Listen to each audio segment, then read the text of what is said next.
మెదక్ జిల్లాలోని కౌడిపల్లి మండల కేంద్రంలో ఆరుద్ర యూత్ ఆధ్వర్యంలో నిర్వహించిన గణేష్ నిమజ్జన కార్యక్రమంలో జిల్లా గ్రంథాలయ సంస్థ చైర్పర్సన్ చెడుముల సుహాసిని రెడ్డి పాల్గొన్నారు. కురుమ లక్ష్మణ్, కౌడ శ్రీనివాస్ గుప్తా ఆహ్వానం మేరకు ఆమె ఈ కార్యక్రమానికి హాజరయ్యారు. ఈ సందర్భంగా సుహాసిని రెడ్డి గణపతికి కొబ్బరికాయ కొట్టి ప్రత్యేక పూజలు చేశారు. గణనాథుడి ఆశీస్సులు అందరిపై ఉండాలని, ప్రజలంతా సుభిక్షంగా ఉండాలని ఆమె ప్రార్థించారు. అదేవిధంగా వారి చల్లని చూపులు ఈ కాలనీ మీద, అదేవిధంగా ఈ గ్రామం మీద ఉండాలని కోరుకుంటున్నాను. ఎందుకంటే తొలి పూజలు అందుకునేది వినాయకుడే. మనం ఏ కార్యక్రమం చేసినా కూడా మరి విఘ్నాలు లేకుండా విజయవంతంగా పని పూర్తి కావాలని ముందుగా మనం గణనాయకుడిని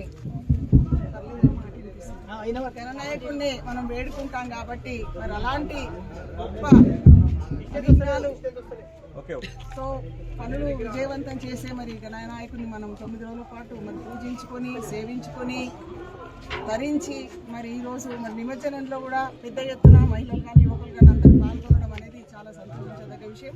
అదేవిధంగా మీ ఆనందంలో మరి నన్ను భాగస్వామ్యం చేసి ఇక్కడికి ఆహ్వానించడం కూడా మీ అందరూ కూడా ఎంతైనా నేను కృతజ్ఞురాలిని. ఇలాంటి అభిమానము, ఈ ప్రేమ ఎప్పటికీ ఇదే విధంగా మా పైన మీద ఉండాలి. మీ పైన కూడా మా ప్రేమాభిమానాలు ఇలాగే ఎల్లవేళలా ఎప్పటికీ ఉంటుందని చెప్పి తెలియజేస్తూ నన్ను ఇక్కడికి ఆహ్వానించిన మరొక సందర్భంగా